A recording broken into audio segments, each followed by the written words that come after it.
All right, guys, let's talk about the 4 easy actions you can take to become a millionaire. And I promise you guys, these are not hard. This is something every single person can do.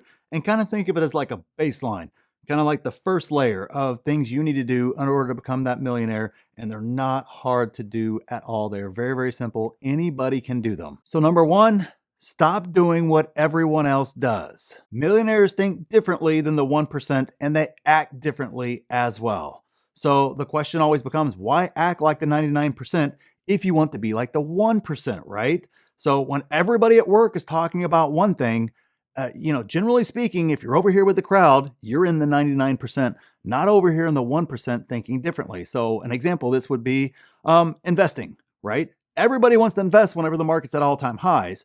But back in 2022, whenever everything was down in the dumps, which was where you found all the steal deals and everything was wonderful from a buying perspective, nobody wanted to invest. So right now, during kind of hypey times, right, or back in 2021, everybody was an investor, right? Everybody was buying the next 10x stock.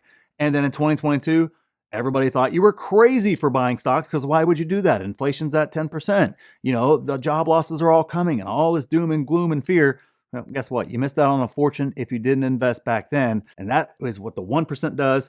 And the 99% is over there. So a lot of times that's how I kind of delineate. Am I acting like everybody else? If everybody else is on board what I'm doing, I kind of get a little scared, right? I'm kind of, oh, hold on, wait just a second now. Obviously, sometimes when I'm dealing with my investor friends who are, multimillionaires and such, okay, that right there can kind of make sense. But, when, grandma's giving you stock tips, the kid at the grocery store, it's probably a time when I get a little bit concerned about what's going on. And also think through just traditional retirement, traditional ways of going about that.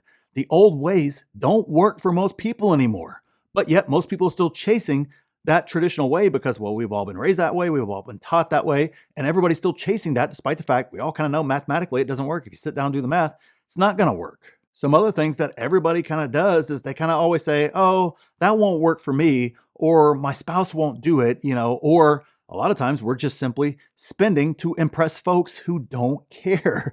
I mean, all those type things are all false narratives, basically saying that won't work for me. Basically, when I hear that, usually means I'm not willing to put in the work. I'm not willing to sacrifice that level in order to get it. Or my spouse won't do it. Well, it means, well, one, you need to have a real conversation with your spouse, and it takes time. It's not just a one-off. It's something you have to have a very serious conversation about. Two, you have to have done your research enough to be able to present a good enough case to get your spouse on board with that or find another alternative. One of the beauties of investing that I absolutely love is that there's a million different ways to do it, not just one.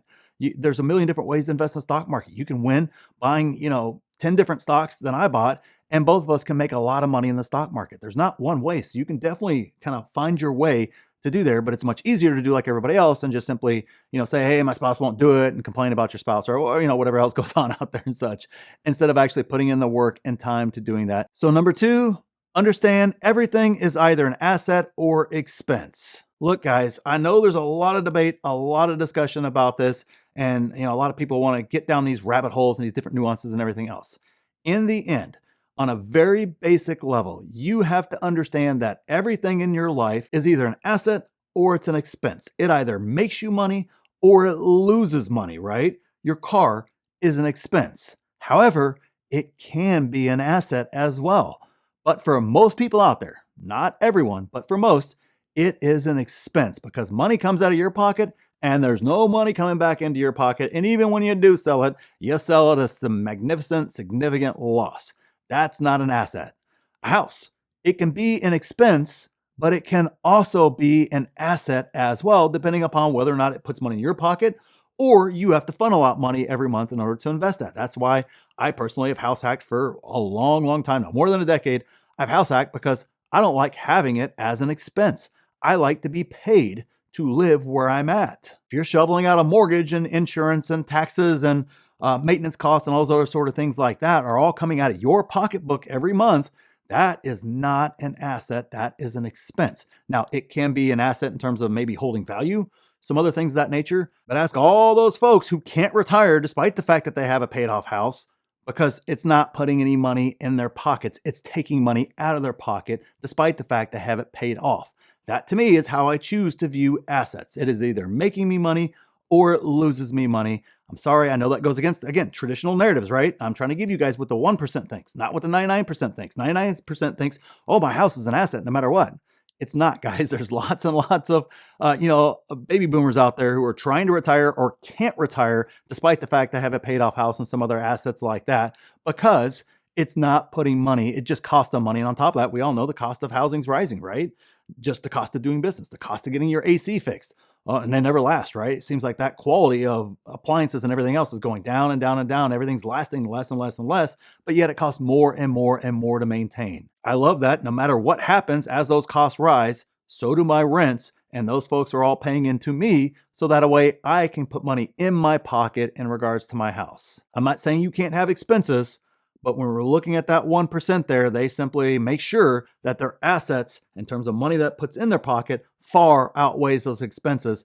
And they try to categorize everything in one of those two places. And it doesn't always follow what the traditional thought process was. Number 3, save, save, and save. Getting those expenses down allows you to save more. Now, I understand that saving isn't the only thing, but we're got to take it one step at a time here, guys, right? Getting those expenses down is what you have to do.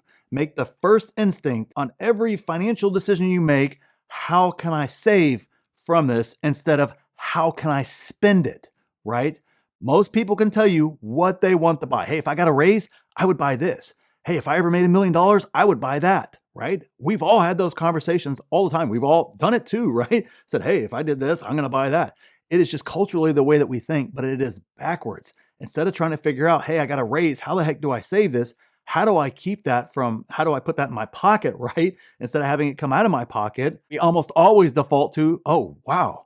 Hey, how can I upgrade my lifestyle here, right? You got a raise, you got an opportunity to save more, but yet everybody goes to, well, how can I upgrade my lifestyle? Well, that's eating out more, whether it's just, treating yourself to something, right? Sometimes it starts out as small as that, and then it kind of turns into something else. Oh, we could use a bigger house, could use a new car, whatever the case is. But inevitably, it just leads you to lifestyle creep, and you're not actually saving that money. And almost every single millionaire I know, even before they were millionaires, viewed it the exact opposite. They viewed more money coming in as an opportunity to save instead of spend. And then they did the last one, which is number 4, which is invest. Almost every millionaire that I know always views almost everything from an investment lens. It is much harder to save $1 million than it is to invest and make $1 million, okay? So you've got to start off saving, right? But you quickly figure out just squirreling away money and being afraid of investing and being afraid to learn and all those other things of that nature is complete fool's gold, and you'll never get there, or it's much, much harder. Now, investing is hard work as well. Yes, I would agree there. But is it well worth it? Absolutely it is, because it is the best and fastest way to get you to that $1 million mark and beyond is by investing. Millionaires know that. Potential millionaires who are striving for that know that as well. And so they view everything from an investment lens. How do I turn every single expense? That's one of my goals every single year, is look at every single expense that I have. And I've been doing this for 2 decades now, and go, how do I turn that from an expense into an asset? Started off with housing, which of course is one of your big ones. I've thought about it with cars before as well. Like there are ways now to do that. I got an old used, beat up car. I don't care anymore. Nobody's running it anyways, right? So not really going to turn it into an asset there, but I've absolutely thought about in the past, if I decided to buy X, Y, or Z, I would absolutely figure out a way to turn it into a business, so that a way I could get paid for owning that. And therefore then it turns into an asset, but I'm viewing everything that I do from an investment lens. None of these were hard. None of these 4 we discussed you cannot do. You can do absolutely all of them. And remember to check out the pinned comment down there for the BLVCKLIST Financial Freedom Program if you're looking for a complete step-by-step process to go from 0 to financially free in as little as 1 year and on as little as $300,000. Check it out. It's the pinned comment down there. So thanks for watching, and we'll see you in the next video.